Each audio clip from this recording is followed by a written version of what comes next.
Dr Shane Reety. Thank you, Mr Speaker. It's a pleasure to take this, the final call on the Evidence Amendment Bill, and I'd like to echo the words of colleagues from across the House who are supporting this bill. I'd also like to acknowledge the Minister and the Select Committee for getting it to the third reading. Mr Speaker, there's a number of actions and benefits with this bill, and I'll briefly highlight some of them. Again, some of them have been explained this afternoon already.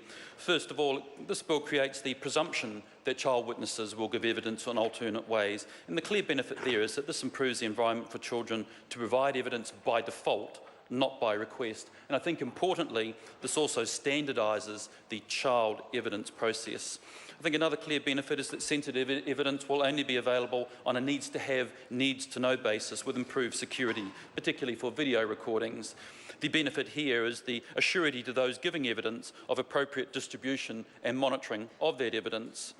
The third feature I want to highlight is the pre-hearing notice of admission of the victim's sexual history. The benefit here, Mr Speaker, will be allowing pre-trial admissibility and preparation. The second to last feature I want to highlight is plea discussions. They'll now be covered by privilege. The benefit here is that this encourages frank discourse and early disposal of cases. The final feature I want to highlight is that previous consistent statements will now be admissible.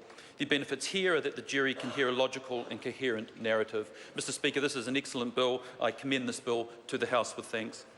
The question is that the motion be agreed to. Those of that opinion will say aye. Aye.